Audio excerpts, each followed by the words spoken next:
Hello friends, ഇന്ന് നമ്മൾ കാണാൻ പോകുന്നത് ഡിറിക് ജിൻലീസ് ഹോളിസ്റ്റിക് ഡിറ്റക്റ്റീവ് ഏജൻസി എന്ന സീരീസിന്റെ ഒന്നാമത്തെ സീസണിലെ രണ്ടാമത്തെ എപ്പിസോഡാണ്. കഴിഞ്ഞ എപ്പിസോഡിന്റെ അവസാനത്തിൽ നമ്മൾ കണ്ടത് ലോട്ടറി അടിച്ചു എന്നറിഞ്ഞ് അന്തം വിട്ടു നിൽക്കുന്ന ടോഡിനെയാണ്.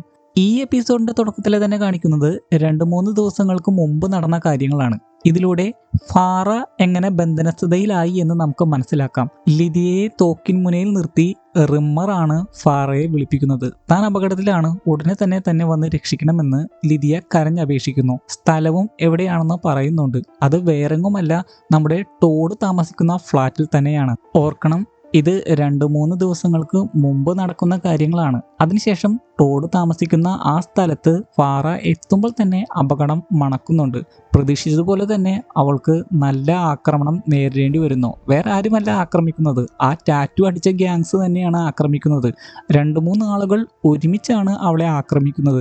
അതിനിടയ്ക്ക് പല വാതിലുകളും അവൾ മുട്ടുന്നുണ്ട് രക്ഷപ്പെടാൻ വേണ്ടി. ടാറ്റു ഇട്ടവരെയൊക്കെ ഇടിച്ചിട്ടതിന് ശേഷം ടോഡിന്റെ മുറിയിൽ വന്നും ഒരുപാട് നേരം മുട്ടുന്നുണ്ട്. ടോഡിന്റെ മുറിയിൽ ഒരുപാട് നേരം മുട്ടുവാൻ കാരണം വേറൊന്നുമല്ല, അവിടെ നിന്ന് എന്തോ അനക്കം ഫാറ കേട്ടിരുന്നു. അതുകൊണ്ട് തന്നെ കേൺ അപേക്ഷിക്കുന്നുണ്ട്. എന്നാൽ പേടിച്ചു പോയ ടോഡാകട്ടെ ആ സമയം മുറി ഓപ്പൺ ആക്കിയിരുന്നില്ല. അതിനുശേഷം വീണ്ടും കുറെ ടാറ്റു അടിച്ച ആളുകൾ വരുമ്പോൾ ഫാറ അവരെ നേരിടുന്നു. പക്ഷെ അധിക നേരം നേരിടാൻ സാധിക്കുന്നില്ല. അല്പം കഴിയുമ്പോൾ തന്നെ ടാറ്റു അടിച്ച ഒരാൾ ഷോക്ക് അടുപ്പിച്ച് അവളെ ബോധം കെടുത്തുന്നു. അങ്ങനെയാണ് ഫാറ ബന്ധനസ്ഥതയിലായത്. വീണ്ടും പ്രസന്റിലേക്ക് വരുന്നു. കഴിഞ്ഞ എപ്പിസോഡിൽ നമ്മൾ കണ്ടിരുന്നു ഫാറ ബന്ധനസ്ഥതയിൽ നിന്ന് മോചിതയാകുന്നത്. പക്ഷെ അപ്പോൾ തന്നെ അവളുടെ ബോധം പോയിരുന്നു.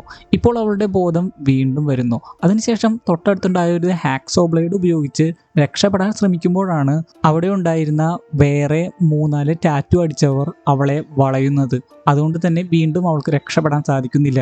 അതിനുശേഷം കാണിക്കുന്നത് മോർച്ചറിയിൽ പാട്രിക് സ്പ്രിങ്ങിന്റെ ഡെഡ് ബോഡി പരിശോധിക്കുന്ന ഡിറ്റക്റ്റീവ് സിമ്മർഫീൽഡിനെയും എസ്തേവിനെയുമാണ്. എന്നാൽ അവർ പരിശോധിക്കുമ്പോൾ പാട്രിക് സ്പ്രിങ്ങിന്റെ തല കാണുന്നില്ല. അത് അവിടെ മോർച്ചറിയിൽ ഉത്തരവാദിത്തമുണ്ടായിരുന്ന യങ് ആയിട്ടുള്ള ഒരു വ്യക്തിയോട് ചോദിച്ചു കഴിയുമ്പോൾ ആ വ്യക്തി പറയുന്നത് അത് മറ്റൊരു സ്ഥലത്ത് കീപ്പ് ചെയ്തിട്ടുണ്ട്, നിങ്ങൾക്ക് വേണമെങ്കിൽ കാണിച്ചു തരാമെന്നാണ്. അതുമാത്രമല്ല, ആ ചെറുപ്പക്കാരനായിട്ടുള്ള വ്യക്തിയോട് സംസാരിക്കുമ്പോൾ മറ്റൊരു കാര്യം കൂടി അവർക്ക് മനസ്സിലാകുന്നു. മറ്റുള്ളവരുടെ ഡെഡ് ബോഡീസ് FBI അവിടെ നിന്ന് എടുത്തുകൊണ്ട് പോയിട്ടുണ്ട്. മാത്രമല്ല, ആ ഡെഡ് ബോഡീസ് വിശകലനം ചെയ്ത് കൊല ചെയ്യാൻ ഉപയോഗിച്ച ആയുധത്തെക്കുറിച്ച് ഒരു ഐഡിയ കിട്ടിയിട്ടുണ്ടെന്നും ചെറുപ്പക്കാരനായിട്ടുള്ള ആ വ്യക്തി ഡിറ്റക്റ്റീവ്സിനോട് പറയുന്നു. അതെന്ത് ആയുധമാണെന്ന് ചോദിക്കുമ്പോൾ ഹാമർ ഹെഡ് ഷാർക്കിന്റെ ബൈറ്റ് മാർക്കുകളാണെന്നും പറയുന്നുണ്ട്. ഇതേ സമയം ഈ ഒരു കാര്യം തന്നെ ടോഡിനോട് ഡെറിക്കും പറയുന്നുണ്ട്. അത് കേട്ട് ഡിറ്റക്റ്റീവ്സിനും ഉണ്ടായ അതേ അതിശയം തന്നെയാണ് ടോഡിനും ഉണ്ടാവുന്നത്. കാരണം കരയിൽ എങ്ങനെയാണ് ഷാർക്ക് വരുന്നത്? അതുമാത്രമല്ല, ഹാമർ ഹെഡ് ഷാർക്കുകൾ മനുഷ്യരെ അങ്ങനെ ഉപദ്രവിക്കാറൊന്നുമില്ല. ടോഡും ഡെറിക്കും ഇപ്പോൾ വന്നിരിക്കുന്നത് റിമ്മറിന്റെ വീടിന്റെ മുന്നിലാണ്. അവർ ആ വീട് നിരീക്ഷിച്ചുകൊണ്ടിരിക്കുകയാണ്. കാരണം കഴിഞ്ഞ ദിവസം ടോഡ് അവിടെ ലിദിയ സ്പ്രിങ്ങിനെ കണ്ടിരുന്നല്ലോ. ആ കാര്യം ഡെറിക്കിനോടും പറഞ്ഞിരിക്കുന്നു. അതുകൊണ്ടാണ് അവർ രണ്ടുപേരും ഇപ്പോൾ അങ്ങോട്ട് വന്നിരിക്കുന്നത്. അതിനിടയ്ക്ക് ടോഡ് തനിക്ക് ലോട്ടറി കിട്ടിയ കാര്യവും ലോട്ടറി അടിച്ച കാര്യവും അറിയാതെ ഡെറിക്കിനോട് പറഞ്ഞു പോകുന്നുണ്ട്. ആ ഒരു ലോട്ടറിയിൽ ഉണ്ടായിരുന്ന പാടുകൾ ചോരയുടെ പാടുകളായിരുന്നു. പക്ഷേ അതിനുശേഷം ടോഡ് പ്രത്യേകം പറയുന്നുണ്ട്, ഈ ഒരു പണം കൊണ്ട് നഷ്ടപ്പെട്ടു പോയതെല്ലാം തിരിച്ചു പിടിക്കുകയല്ലാതെ എനിക്ക് സേവിങ്സ് ആയിട്ട് ഒന്നും ഉണ്ടാകില്ല. അതായത് അവൻ്റെ കാറ് നശിഞ്ഞു, അവനിപ്പോൾ വീടില്ല, അമാൻഡയ്ക്ക് വേണ്ടി കുറച്ച് പണം കൊടുക്കണം. ഇതൊക്കെ ചെയ്യുകയല്ലാതെ സേവിങ്സ് ആയിട്ട് ഈ ഒരു എമൗണ്ടിൽ നിന്ന് ഒന്നും മിച്ചമുണ്ടാകില്ല എന്ന് പ്രത്യേകം അവൻ പറയുന്നുണ്ട്. അത് കേട്ട് കഴിയുമ്പോൾ ഒരുപാട് സന്തോഷത്തോടെ ഡിർക്ക് പറയുകയാണ്, ഈ കേസിലേക്ക് നീ ഉൾപ്പെട്ടപ്പോൾ തന്നെ ഞാൻ നിന്നോട് പറഞ്ഞിരുന്നില്ലേ, ഈ കേസിലേക്ക് നീ വരികയാണെങ്കിൽ നിനക്ക് പ്രതിഫലം കിട്ടും. പക്ഷേ അത് എങ്ങനെയാണെന്ന് എനിക്ക് പറയാൻ സാധിക്കില്ല. ഈ പ്രപഞ്ചം നിനക്കതിന് പ്രതിഫലം തരും. അത് തന്നെയാണ് ഇവിടെ സംഭവിച്ചിരിക്കുന്നതെന്ന് ഡെറിക്ക് സന്തോഷത്തോടെ പറയുന്നു. എന്നാൽ അത് അംഗീകരിക്കാൻ ടോഡ് തയ്യാറാകുന്നില്ല. അത് വേറെ കാര്യം. അപ്പോഴേക്കും റിമ്മറും കാറിൽ അങ്ങോട്ട് വരുന്നു. കാറ് ഷെഡിൽ പാർക്ക് ചെയ്യുന്നതും അവർ കാണുന്നുണ്ട്.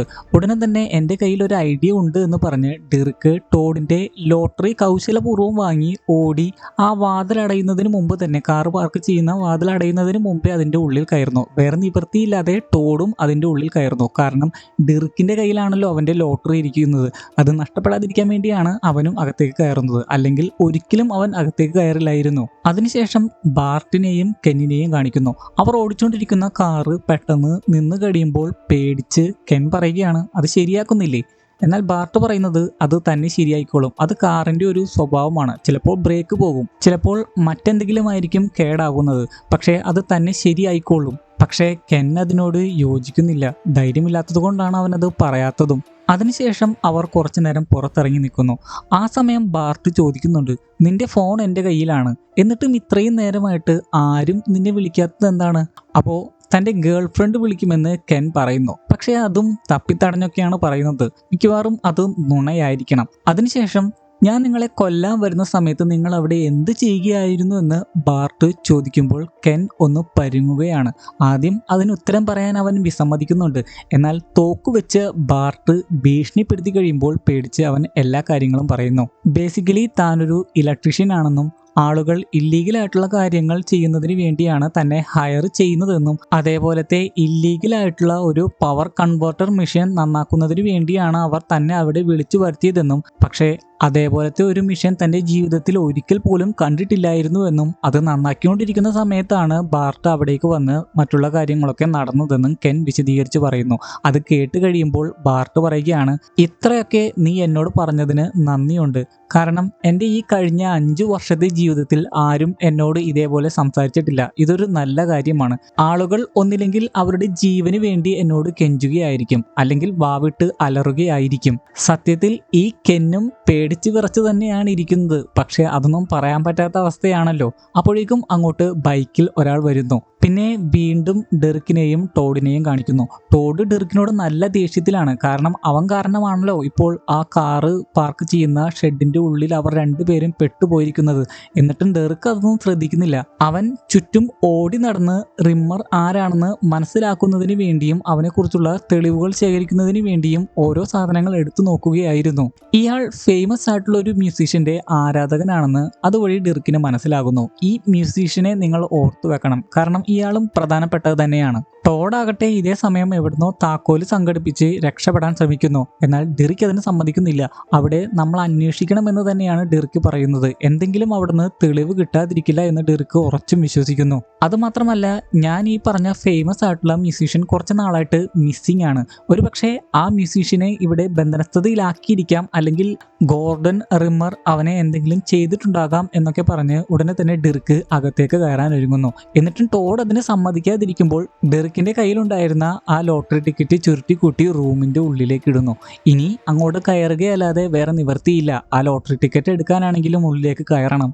ദേഷ്യത്തോടെ ടോഡ് അവന്റെ കഴുത്തിന് കുത്തിപ്പിടിക്കുകയൊക്കെ ചെയ്യുന്നുണ്ട്. വേറെ എന്ത് ചെയ്യാൻ? പിന്നെ മഴയത്ത് ഒന്ന് സിഗരറ്റ് വലിക്കാൻ വേണ്ടി പുറത്തേക്ക് ഇറങ്ങുന്ന അമാൻഡയെ കാണിക്കുന്നു. അപ്പോഴാണ് റൗഡി 3യുടെ വാൻ അവിടെ എത്തി അവളെ ഫോളോ ചെയ്യുന്നത്. ആദ്യം അവൾക്ക് പന്തികേടൊന്നും തോന്നുന്നില്ല. പക്ഷേ കുറെ നേരമായിട്ട് അവർ തന്നെ നിരീക്ഷിക്കുകയാണെന്ന് കുറച്ച് കഴിയുമ്പോൾ അമാൻഡയ്ക്ക് മനസ്സിലാവുന്നുണ്ട്. കഴിഞ്ഞ എപ്പിസോഡിന്റെ അവസാനത്ത് നമ്മൾ കണ്ടിരുന്നു റൗഡി 3യിലെ ഒരു വ്യക്തി അമാൻഡയുടെ ഫോട്ടോയും പിടിച്ച് അവളെ തന്നെ നോക്കി നിൽക്കുന്നത്. എന്നാൽ എന്തോ പന്തികേട് മണത്ത അമാൻഡ ഒരു അവസരം കിട്ടിക്കഴിയുമ്പോൾ തന്നെ പെട്ടെന്ന് ഓടി മുറിയുടെ ഉള്ളിലേക്ക് തന്നെ കയറുന്നു. പിന്നെ കാണിക്കുന്നത് റിമ്മറിന്റെ വീടിന്റെ ഉൾവശമാണ്. അവിടെ ഒരു പട്ടിയെ പോലെയാണ് ലിദിയ സ്പ്രിങ് പെരുമാറുന്നത്. എന്തോ ഒരു പന്തികേടുണ്ടെന്ന് ഇതിൽ നിന്ന് തന്നെ നമുക്ക് മനസ്സിലാക്കാം. കയ്യിൽ പച്ച കുത്തിക്കൊണ്ടിരിക്കുകയായിരുന്ന റിമ്മർ ആകട്ടെ ഒരു പട്ടിയോടെന്ന പോലെ തന്നെയാണ് ലിദിയ സ്പ്രിങ്ങിനോട് പെരുമാറുന്നതും. അപ്പോഴേക്കും റിമ്മറിന് ഒരു കോളും വരുന്നു. ഈ ഒരു തക്ക നോക്കി ടോഡും ഡെറിക്കും അകത്ത് കയറുന്നു. ടോഡും ഡെറിക്കും മുട്ടിലഴഞ്ഞായിരുന്നു ഉള്ളിലേക്ക് കയറിക്കൊണ്ടിരുന്നത്. പെട്ടെന്നാണ് ലിദിയ സ്പ്രിങ് ഒരു പട്ടിയുടെ പോലെ വന്ന് ടോഡിന്റെ മുഖത്ത് നക്കുന്നത്. അവരൊന്ന് പേടിക്കുന്നുണ്ട്. എന്നാൽ അപകടകരമായിട്ടുള്ള രീതിയിൽ വേറൊന്നും തന്നെ ചെയ്തില്ല. ലോട്ടറിയും അവരെടുക്കുന്നുണ്ട്. പെട്ടെന്ന് റിമ്മർ ഫോൺ വിളിച്ച് അവരുടെ സൈഡിലേക്ക് വരുമ്പോൾ തൊട്ടടുത്തുള്ള മുറിയിലേക്ക് അവർ രണ്ടുപേരും കയറുന്നു. എന്തോ വലിയ ദുഷ്ട പ്ലാനുകളാണ് ഫോണിൽ വിളിച്ച് റിമ്മർ പ്ലാൻ ചെയ്യുന്നത്. പക്ഷേ ഒന്നും തന്നെ നമുക്ക് ഇപ്പോൾ ക്ലിയർ ആയിട്ട് മനസ്സിലാകില്ല. എന്നാൽ ആ ഒരു കോളിൽ പറയുന്ന ഒരു കാര്യം വളരെ പ്രധാനപ്പെട്ടതാണ്. അവർക്ക് ഉടനെ തന്നെ ആനിമൽ ട്രാൻസ്ഫർ യൂണിറ്റിലേക്ക് പോകണമെന്നും അവിടെ ഒരുപാട് ഡെഡ് ബോഡീസ് ഉണ്ട് എന്നൊക്കെ പറയുന്ന ഈ ഒരു കാര്യം വളരെ പ്രധാനപ്പെട്ടതാണ്. ലിദിയ സ്പ്രിങ്ങിനെ കണ്ടതുകൊണ്ടും റിമ്മർ ഫോണിൽ സംസാരിച്ച കാര്യങ്ങൾ കേട്ടതുകൊണ്ടും ഈ ഒരു കേസ് എത്രമാത്രം കോംപ്ലിക്കേറ്റഡ് ആണെന്ന് ഡെറിക്കിന് മനസ്സിലാകുന്നു. അതോടൊപ്പം തന്നെ നമ്മളിപ്പോൾ വളരെ അപകടത്തിലാണെന്നും ടോഡിനോട് അവൻ പറയുന്നുണ്ട്. ടോഡിനെ അതിലേക്ക് വലിച്ചഴിച്ചതിൽ ക്ഷമാപണവും നടത്തുന്നു. റിമ്മർ ഇതേ സമയം മറ്റൊരു കാര്യം കൂടി ഫോണിൽ പറയുന്നുണ്ട്. താനാണ് ഇപ്പോൾ സുപ്രീം സോൾ എന്നും റെയ്നി അല്ല ഇപ്പോൾ സുപ്രീം സോൾ എന്നും. ഈ ഒരു കാര്യവും ഓർത്തു വെക്കുക. സുപ്രീം സോൾ എന്ന വാക്കും റെയ്നി എന്ന വ്യക്തിയുടെ പേരും. പിന്നെ വീണ്ടും ഫാറയെ കാണിക്കുന്നു. അവൾ ഒരു പ്രാവശ്യം കൂടി എല്ലാവരെയും ഇടിച്ചിട്ട് രക്ഷപ്പെടാൻ ശ്രമിക്കുന്നുണ്ട്. പക്ഷേ വീണ്ടും എർത്തടിപ്പിച്ച് അവളെ കിടത്തുന്നു. എന്നാൽ ഷോക്ക് അടിപ്പിക്കുമ്പോൾ ഇപ്രാവശ്യം അവൾക്ക് ബോധം പോകുന്നില്ല. അതുകൊണ്ട് തന്നെ ലിദിയ സ്പ്രിംഗ് എവിടെയെന്നും പാട്രിക് സ്പ്രിംഗ് എവിടെയെന്നും അവൾ ചോദിക്കുന്നു. പാട്രിക് സ്പ്രിംഗ് മരിച്ച കാര്യം ഇവൾക്ക് അറിയില്ലായിരുന്നു. ഫാറ പാട്രിക് സ്പ്രിംഗിന്റെ അംഗരക്ഷകയാണെന്ന് ഇവർക്കറിയാം. അതുകൊണ്ട് തന്നെ പാട്രിക് സ്പ്രിംഗ് മരിച്ച കാര്യവും ഫാറയോട് പറയുന്നു. അത് അവൾക്ക് വലിയൊരു ഷോക്ക് തന്നെയായിരുന്നു. അവരാകട്ടെ ഫാറയോട് ഇതേ സമയം ഫാറക്ക് അറിഞ്ഞൂടാത്ത കുറെ കാര്യങ്ങൾ ചോദിക്കുന്നു. പാട്രിക് സ്പ്രിംഗ് എങ്ങനെയാണ് ഒരേ സമയം 2 സ്ഥലത്ത് വന്നത്? ഈ കാര്യം ഓർത്തു വെക്കണം. അതുകൂടാതെ മറ്റു 2 കാര്യങ്ങൾ കൂടി ചോദിക്കുന്നുണ്ട്. ആ പൂച്ചക്കുട്ടി എവിടെയെന്നും ആരാണ് മരിച്ചു കിടക്കുന്ന ആ ടാറ്റു അടിച്ച വ്യക്തിയെ കൊന്നതെന്നും. എന്നാൽ ഇതൊന്നും തന്നെ ഫാറയ്ക്ക് അറിയില്ലായിരുന്നു. അതുകൊണ്ട് തന്നെ വീണ്ടും അവർ അവളെ ഷോക്ക് അടിപ്പിക്കുന്നു. പിന്നെ കാണിക്കുന്നത് അന്ന് പ്രത്യക്ഷപ്പെട്ട 2 FBI ഏജന്റ്സുമാരെയും കാണാൻ വരുന്ന എസ്തേവിനെയും സിമ്മർഫീൽഡിനെയുമാണ്. മോർച്ചറിയിൽ ഉണ്ടായിരുന്ന ചെറുപ്പക്കാരൻ പറഞ്ഞത് പാട്രിക് സ്പ്രിംഗിന്റെ കൂടെ മരിച്ചുപോയവരുടെ ഡെഡ് ബോഡി FBIക്ക് കൈമാറി എന്നാണല്ലോ. അതുകൊണ്ടാണ് FBIയിലുള്ള ആ 2 പേരെയും കാണാൻ വന്നത്.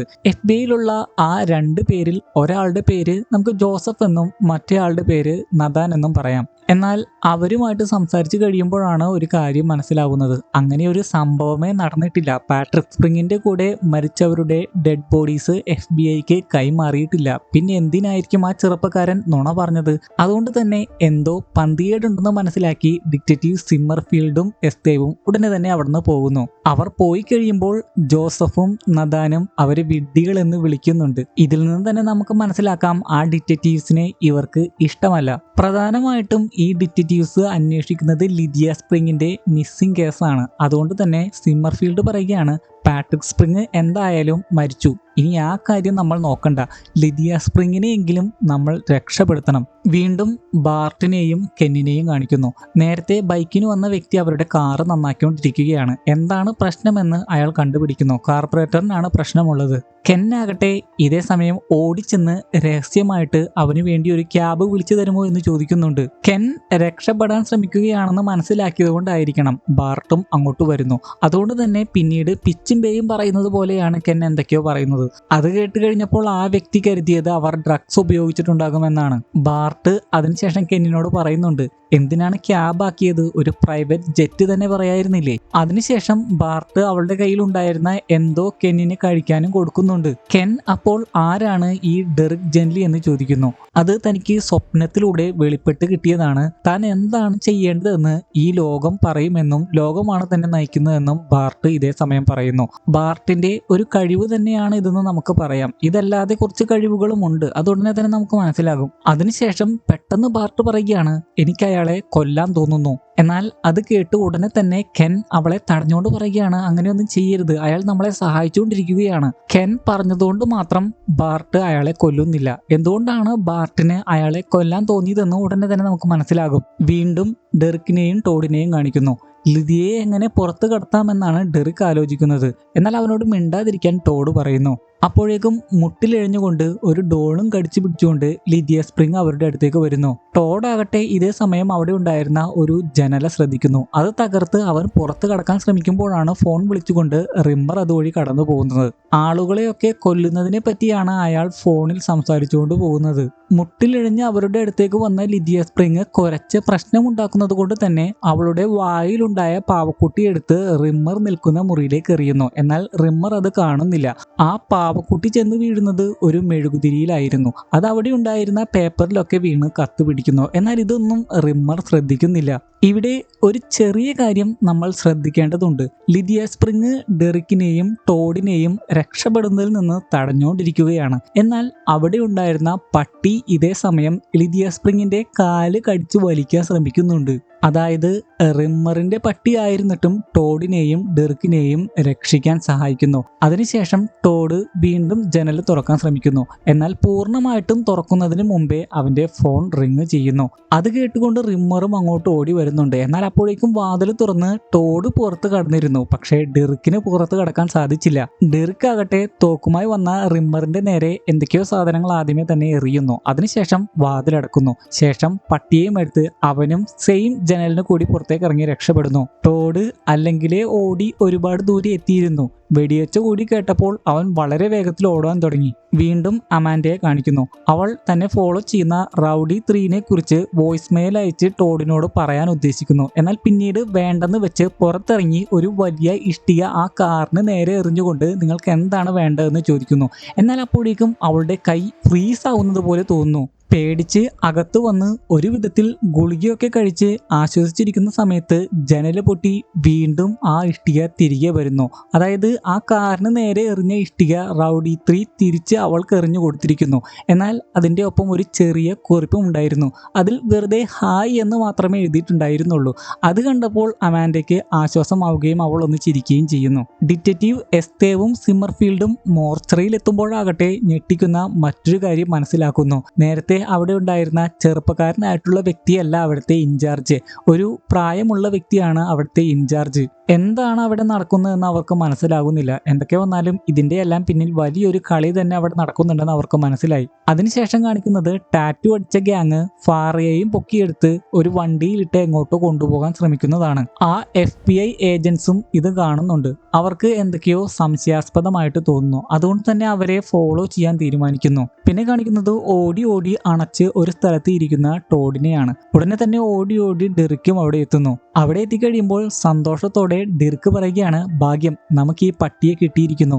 ഈ പട്ടി വളരെ പ്രധാനപ്പെട്ടതാണ്. കാരണം ഈ ഒരു കേസിൽ ഒരുപാട് മൃഗങ്ങൾ ഉൾപ്പെട്ടിട്ടുണ്ട്. ഈ നായയും പൂച്ചക്കുട്ടിയും ഷാർക്കും ഒക്കെ. പെട്ടെന്ന് ടോഡ് പറയുകയാണ്, അല്ല, ഈ ഷാർക്കിന്റെ കാര്യം നിന്നോട് ആര് പറഞ്ഞതാണ്? അപ്പോൾ ഡിർക്ക് പറയുന്ന ഒരു കാര്യമുണ്ട്. താൻ അതിനെപ്പറ്റി അറിഞ്ഞിരുന്നില്ല, അറിയാതെ എങ്ങനെയോ അത് പറഞ്ഞു പോയതാണെന്ന്. ഇത് ഡിർക്കിന്റെ ഒരു കഴിവ് തന്നെയാണ്. നേരത്തെ കേണലും സർജന്റും പറഞ്ഞിരുന്നല്ലോ, ബ്ലാക്ക് വിങ്ങിന്റെ ഒരു പ്രൊജക്റ്റാണ് ഡിറിക് എന്ന്. അങ്ങനെയെങ്കിൽ എന്തെങ്കിലും കഴിവ് അവന് ഉണ്ടാകാതിരിക്കില്ലല്ലോ. ഇതിനെ ഒരു സൈക്കിക് എബിലിറ്റി എന്ന് പറയാനൊന്നും സാധിക്കില്ല, എങ്കിലും ഇതിനെ ഒരു ചെറിയ കഴിവായിട്ട് നമുക്ക് പറയാം. ടോഡാകട്ടെ ഇതേ സമയം പറയുകയാണ്, ഒരു അസിസ്റ്റന്റ് എന്ന നിലയിൽ ചെയ്തു തരേണ്ടതെല്ലാം ഞാൻ ചെയ്തു തന്നിട്ടുണ്ട്.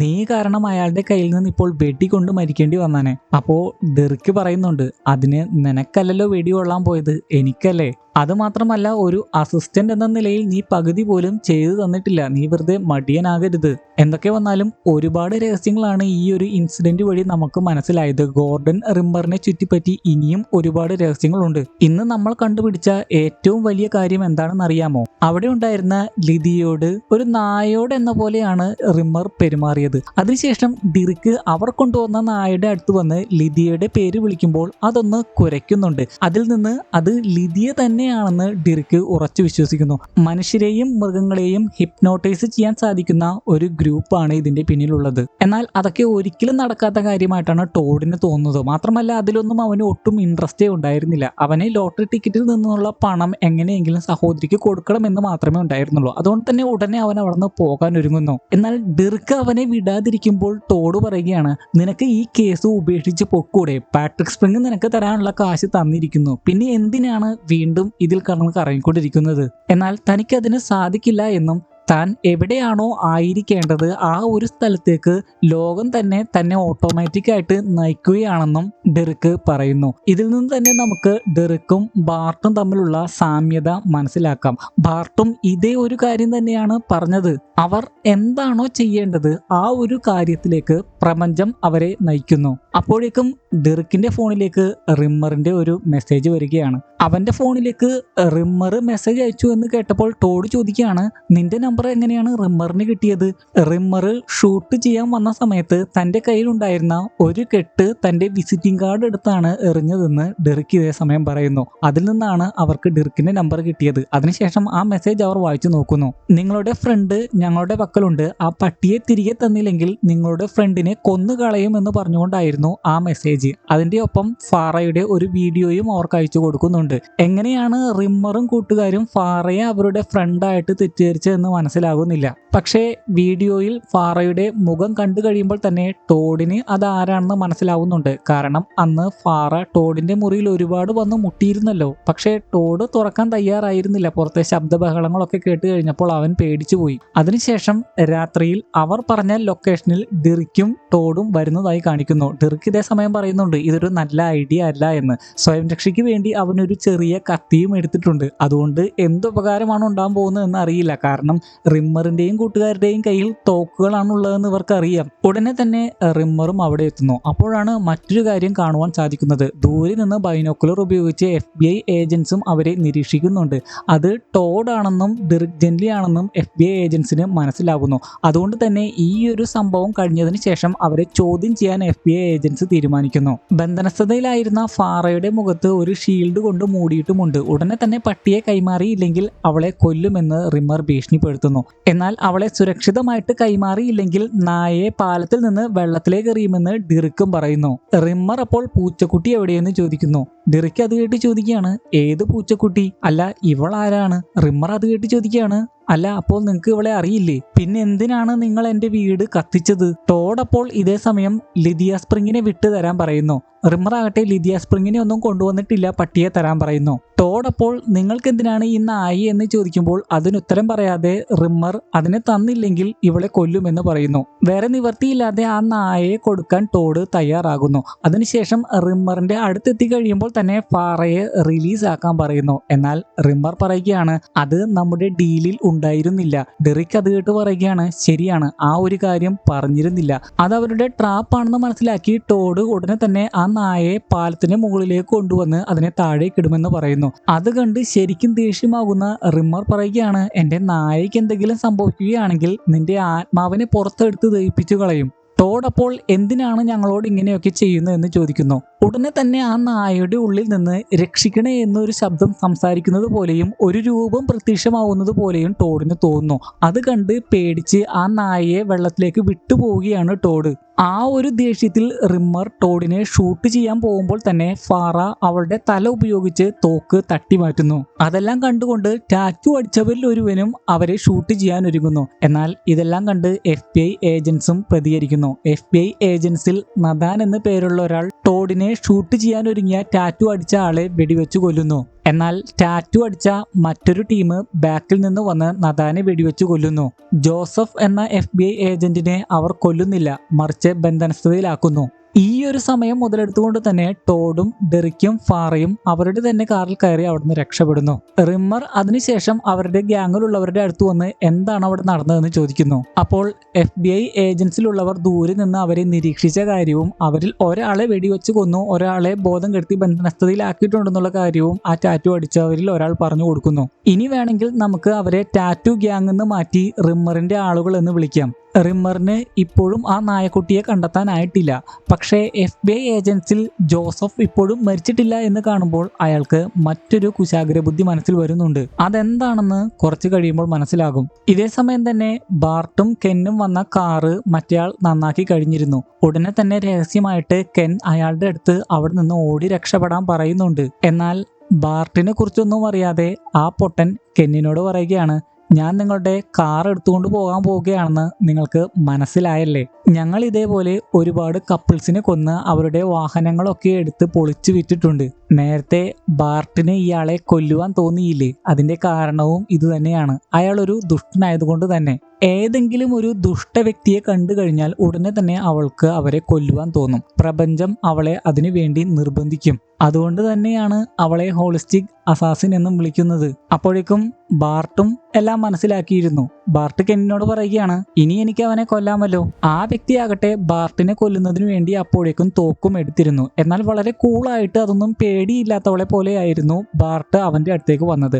ആ വ്യക്തി ഇതേ സമയം കുറെ ഷൂട്ട് ചെയ്യുന്നുണ്ട്. എന്നാൽ ഒന്നും തന്നെ അവളുടെ ശരീരത്തിലൂടെ തറച്ചു കയറുന്നില്ല. ശേഷം അയാളുടെ അടുത്തെത്തി വളരെ നിസ്സാരമായിട്ട് അയാളുടെ തന്നെ തോക്ക് പിടിച്ചു വാങ്ങി വളരെ ക്രൂരമായിട്ട് അയാളെ തോക്ക് വെച്ച് അടിച്ചു കൊല്ലുന്നു. അത് കണ്ട് അന്തം വിട്ടു നിൽക്കുകയാണ് കെൻ. അവൻ ചോദിക്കുകയാണ്, നിന്റെ ശരീരത്തിലൂടെ ബുള്ളറ്റ് തറച്ചു കയറില്ലേ?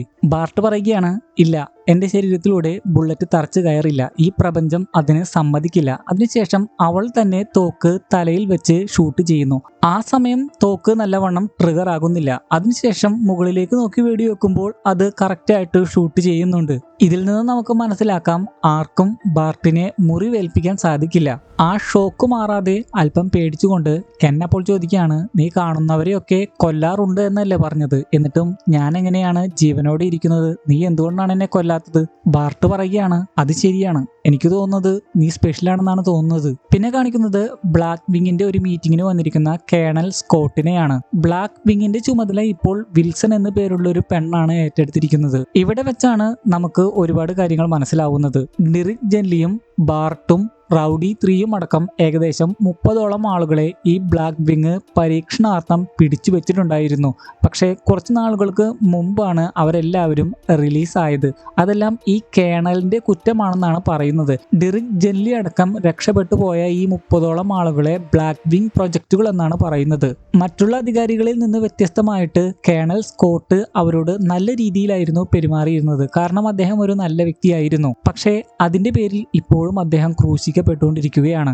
ഹെഡായിട്ടുള്ള വിൽസൺ പറയുകയാണ്, ഈ ബ്ലാക്ക് വിങ് സബ്ജക്റ്റുകൾ ഇങ്ങനെ അലഞ്ഞു തിരിഞ്ഞു നടക്കുന്നത് വളരെ ഡേഞ്ചറസ് ആയിട്ടുള്ള ഒരു കാര്യമാണ്. എന്നാൽ കേണൽ സ്കോട്ട് ഇതേ സമയം പറയുകയാണ്, പക്ഷേ നമ്മുടെ ബഡ്ജറ്റ് അനുസരിച്ച് ഒരാളെ മാത്രമേ ഇപ്പോൾ ഫോക്കസ് ചെയ്യാൻ സാധിക്കുകയുള്ളൂ. അതുകൊണ്ടാണ് ഡെറിക് ജെൻലിയെ ഇപ്പോൾ ഫോക്കസ് ചെയ്യുന്നത്. എന്നിട്ടും ബഡ്ജറ്റ് ഒന്നും കൂട്ടിക്കൊടുക്കുക എന്ന് മാത്രമല്ല, അവരെ എല്ലാവരെയും തിരികെ കൊണ്ടുവരുന്നതിന് വേണ്ടി കേണലിന് ലാസ്റ്റ് ആയിട്ട് ഒരു ചാൻസ് കൂടി കൊടുക്കുന്നു. കേണലിന് അത് സാധിച്ചില്ലെങ്കിൽ എല്ലാ സബ്ജക്റ്റുകളെയും കൊന്നുകളയുമെന്ന് പോലും അവർ പറയുന്നുണ്ട്. പിന്നെ റൗഡി 3യെ കാണിച്ച് ഡ്രംസ് വായിക്കുന്ന അമാൻഡയെ കാണിക്കുന്നു. അതിനുശേഷം ഫാറയെ തിരിച്ച് അവരുടെ മുറിയിലേക്ക് കൊണ്ടുവരുന്ന ടോഡിനെയും ഡെറിക്കിനെയും കാണിക്കുന്നു. അവശ നിലയിലായതുകൊണ്ട് തന്നെ ഫാറയുടെ ബോധം അപ്പോഴേക്കും പോകുന്നുണ്ട്. ഡെറിക്കാകട്ടെ ടോഡിനോട് ഇത്രയൊക്കെ ചെയ്തു തന്നതിന് നന്ദി പറയുന്നു. ടോഡ് അത് കേട്ട് പറയുകയാണ്, ഇങ്ങനെയാണ് നിന്റെ പ്രവർത്തന രീതി എങ്കിൽ ഇത്രയും വരെ നീ എങ്ങനെയാണ് അതിജീവിച്ചത്? ഡെറിക്ക് പറയുകയാണ്, അതുകൊണ്ടാണ് നിന്റെ സഹായം വേണമെന്ന് ഞാൻ പറയുന്നത്. ടോഡ് അപ്പോൾ പറയുകയാണ്, എനിക്ക് തോന്നുന്നത് അവരാണ് പാട്രിക് സ്പ്രിങ്ങിനെ കൊന്നതെന്നാണ്. കാരണം ആ മരിച്ചവരുടെ കൂട്ടത്തിലുണ്ടായിരുന്ന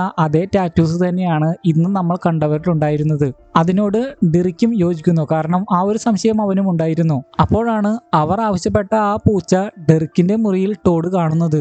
അതിനെ നിനക്ക് എവിടെ നിന്ന് കിട്ടിയതാണെന്ന് ചോദിക്കുമ്പോൾ വളരെ കൂളായിട്ട് ഡെറിക്ക് പറയുകയാണ്, അതിനെ ക്രൈം സീനിൽ നിന്ന് കിട്ടിയതാണ്. എപ്പിസോഡിന്റെ തുടക്കത്തിലെ തന്നെ ഒരു കൈ ആ പൂച്ചക്കുട്ടിയെ എടുക്കുന്നില്ലേ, അത് ഡെറിക് ജെല്ലിയുടെ കൈ തന്നെയാണ്. അപ്പോഴേക്കും ഫാറയുടെയും ബോധം വന്നിരുന്നു. അറിയാവുന്ന ഒരു വ്യക്തിയോട് എന്ന പോലെയാണ് ഡെറിക്ക് അപ്പോൾ ഹായ് എന്ന് പറയുന്നത്. അത് കേട്ട് ടോഡ് പറയുകയാണ്, ഇവളപ്പോൾ നിന്റെ ഫ്രണ്ട് ആണല്ലേ, വെറുതെ അല്ല ഇവളുടെ വീഡിയോ അയച്ച അവർ നിനക്ക് മെസ്സേജ് അയച്ചത്. അത് മറച്ചു വെച്ചതിന്റെ പേരിൽ ടോഡ് ഡെറിക്കിന് നല്ല ഇടിയും കൊടുക്കുന്നു.